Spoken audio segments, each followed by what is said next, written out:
Bismillahirrahmanirrahim. Assalamualaikum warahmatullahi Waalaikumsalam. wabarakatuh. Yang saya hormati para Waalaikumsalam guru warahmatullahi besar, para wabarakatuh. senior saya sekalian. Terima kasih sudah diundang. Ini mohon maaf, tadi kita main dua Zoom ini soalnya. Ini kita juga discuss dengan Komisi 9 fraksi PKS juga. Diskusi juga hal yang sama sebenarnya. Karena berkaitan juga dengan teman-teman KTKI yang kemarin menghadap ke Komisi 9 itu. Nah, tadi saya kira Dokter Beni juga udah banyak menjelaskan ya tentang masalah hukum ya. Kemudian Pak Mahmud juga, kita Dokter Wawang. Saya cuma ingin memperkuat ya. Mungkin tadi Dokter Medias mungkin sudah sampaikan, saya tidak ngikutin yang Dokter Medias, tapi saya kira Dokter Medias itu tokoh sejarah yang eh, mengikuti semua proses dalam perkembangan berkaitan dengan masalah eh, organisasi profesi, ya munculnya regulasi di Undang-Undang Praktek Kedokteran sampai kemudian beliau juga pernah selain Ketua Umum PBID pernah jadi Ketua MKDKI pertama, Ketua MKKI Majelis Kolegium Dokter Indonesia pertama juga, dan pernah menjadi ketua kolegium neuro juga, pernah menjadi direktur rumah sakit dan pembantu rektor, dan cukup komplit sebenarnya Pak Dr. Mediasi, dan saya yakin beliau juga sudah menyampaikan terkait dengan sejarah apa itu yang dimaksud dengan kolegium. Cuman saya ingin memberikan sebuah penguatan saja terkait dengan masalah kolegium ini, karena kalau kita bicara berkaitan dengan tadi ya penafsiran hukum yang jelas sebenarnya, yang sudah disampaikan Dr. BN itu sudah sangat-sangat jelas sebenarnya. Cuma yang menjadi pertanyaan adalah penafsiran hukum Dr. Beni belum tentu sama dengan penafsiran hukum yang ada di Kementerian Kesehatan. Belum tentu sama dengan penafsiran hukum yang ada di Kementerian Hukum sendiri gitu. Nah, ini yang juga harus dipahami juga oleh kita, sehingga saya kemarin pada saat pertemuan dengan Menteri Kesehatan dan Menteri Pendidikan, ada kelemahan di dalam pembuatan sebuah regulasi dan implementasi dalam sebuah regulasi kalau kemudian tidak ada upaya harmonisasi. Tadi sudah disinggung sebenarnya oleh Pak Mahmud tadi juga. Tidak ada upaya harmonisasi gitu loh. Nah, kalau kemudian sekarang kita pakai turunan yang ada dari mulai undang-undang sampai muncul PP 28 sampai muncul Permenkes yang berkaitan dengan kolegium, organisasi profesi bahkan kolegiumnya sendiri tidak ikut dilibatkan dalam sebuah proses harmonisasi, maka jangan salahkan kalau kemudian akhirnya muncul sebuah perbedaan penafsiran hukum, muncul sebuah perdebatan, pertarungan hukum yang itu nanti akan masuk dalam satu forum yang namanya bisa non yudisial maupun yudisial. Nah, ini yang kemudian terjadi sekarang. Sehingga kalau mamanya sekarang kita discuss ini di internal ini kita, ya karena kita komunitas-komunitas profesi, apa yang kemudian disampaikan Dr. Benny dalam perspektif profesi itu udah sangat tepat gitu loh. Tapi kalau kemudian kita bicara sekarang di pihak yang memang berkepentingan, ya ini susah, beda juga nanti gitu loh. Sehingga akhirnya apa? Karena ada sebuah perbedaan, karena nggak ada harmonisasi tadi, maka yang bisa untuk menjelaskan penafsiran hukumnya ini hanyalah hakim di pengadilan. Nah, itulah yang kemudian akhirnya apa? Ya kita akan masuk sekarang. Mau Mahkamah Agung, mau Mahkamah Konstitusi, mau PT UN. Nah, itu kita akan masuk ke sana nanti. Bayangkan kemudian kalau kemudian tidak ada sebuah proses pembuatan apa harmonisasi regulasi, akan banyak sekali proses-proses pertarungan hukum yang ini tentunya bisa bisa menghambat sebuah pelaksanaan daripada program-program yang harusnya sudah bisa dijalankan dalam implementasi sebuah regulasi dalam ini Undang-Undang 17 2023. Nah, ini satu penguatan awal yang saya kira perlu untuk bisa kita pahami, sehingga dalam satu forum ya, katakanlah mamanya mau ada perwakilan dari Kementerian Hukum, mau perwakilan di Kementerian Kesehatan, nggak akan bisa ketemu Kang Hadi. Hmm. Karena mereka punya penafsiran yang berbeda. Yang akan bisa menjelaskan dan membenarkan itu adalah hakim di proses pengadilan. Nah, ini yang jadi masalah gitu loh. Nah, saya ingin sekarang mencoba untuk izin mungkin Kang Hadi kalau boleh share screen ya. Oh, boleh, silakan. Nah, Ya. ini adalah sebuah proses sejarah pengaturan pendidikan profesi kedokteran gitu loh.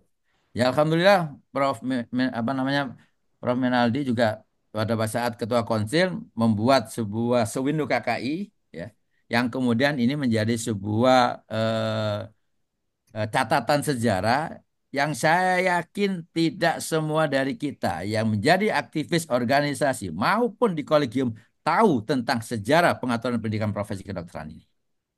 Saya yakin itu. Nah, sekarang pertanyaannya adalah pada saat kemudian kita bicara kolegium, tadi Dr. Benny udah sampaikan, sebenarnya kolegium itu punyanya siapa sih? Nah, dari aspek pemahaman tadi kolegium profesi maupun kolegium kesehatan, pertanyaan sebenarnya kata kolegium itu punyanya siapa? Nah, kalau kemudian kita bicara kata kolegium itu punyanya organisasi profesi, ya kita nanti akan masuk bahwa ada sejarah ini yang tercatat gitu loh. Bahwa pada saat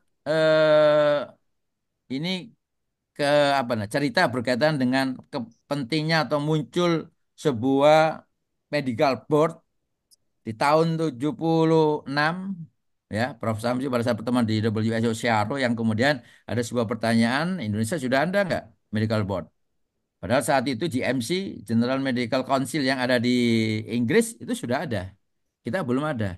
Tahun 76 dan kita baru ada setelah tahun 2004 pada saat kita membuat undang-undang praktek kedokteran.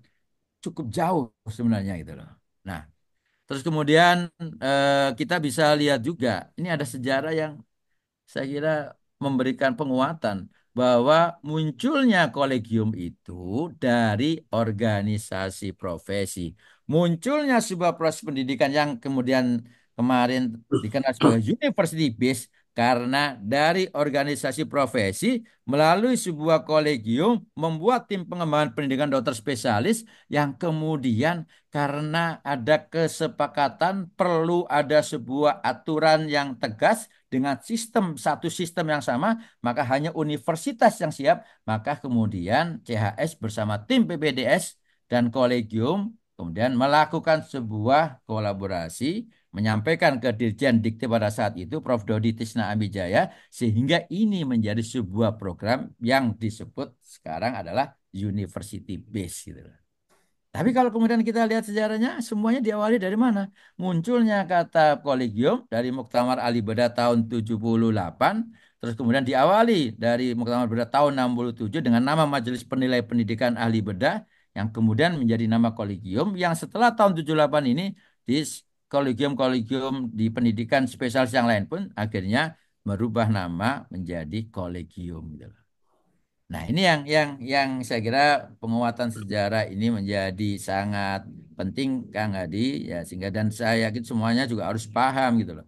Jangan kita masuk ke dalam sebuah kerangka pertarungan internal di kita karena kita ya yakin semuanya nggak tahu sejarah ini gitu. Sehingga yang perlu diperkuat adalah inilah awal dasar munculnya yang namanya kolegium. Sehingga kalau sekarang ada sebuah proses harmonisasi yang akan dilakukan, jadi karena kolegium sudah ada di dalam undang-undang, maka organisasi profesi tidak boleh memakai nama kolegium. Sekarang kita harus jelaskan. Satu, sejarah. Yang kedua, kewenangan ada di siapa untuk mengatakan bahwa kita tidak boleh ada kata kolegium. Dan kemudian tadi Dr. Mahmud juga sampaikan, tinggal kita buat sekarang aturan tupoksi pengaturan proses yang ada di internal organisasi profesi karena di internal organisasi profesi tidak bisa mengeluarkan yang namanya body of knowledge itu yang kemudian ada di dalam namanya kolegium. Nah, ini yang harus dipahami. Bedakan adalah proses pembinaan profesi dan pendidikan dengan proses administrasi yang ada di dalam fungsi yang ada di kolegium kesehatan itu. Nah, tinggal kita atur saja. Kita lakukan harmonisasi saja. Kita lakukan sinkronisasi dan sinergi saja dan kolaborasi. Nah, cuman sekarang tinggal mau nggak sekarang kita mau mau masuk ke arah sana gitu loh. Ya kalau dari kita saya yakin di kemarin juga pada saat kita pertemuan di teman-teman kolegium buat kita nggak ada masalah gitu loh. Tinggal sekarang kita atur saja kewenangannya gitu loh. Nah, ini kan kemudian eh, keinginannya adalah kontrol dan penguasaan penuh dari Menteri Kesehatan dengan baju transformasi. Ya kalau bahasa saya kemarin kalau hanya transformasi nggak cukup Pak Menteri. Kalau perlu reformasi atau revolusi. Kalau revolusi udah cocok, kita guncang sistemnya.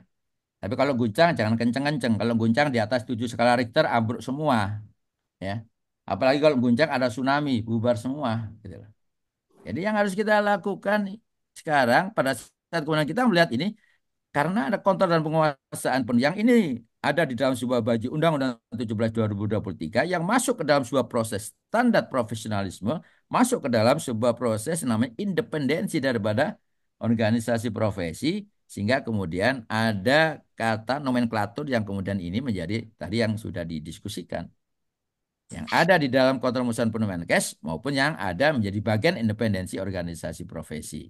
Nah, kalau kita sekarang melihat ada Undang-Undang 17, ada PP, ada Permenkes, maka kita harus ya tadi Dokter Beni sudah apa namanya menjelaskan terkait dengan hal ini.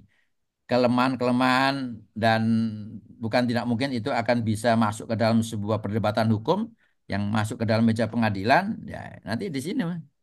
Kita anehnya dari sini nanti. Nah, ya kami pun kemarin di rapat bersama dengan para teman-teman di kolegium eh, kami sampaikan, jangan kita terburu-buru karena ada surat dari Dirjen AU, terus kemudian akhirnya melakukan perubahan-perubahan dari ayat. Kenapa? Ada fase yang belum dilalui selain harmonisasi, ada fase transisi.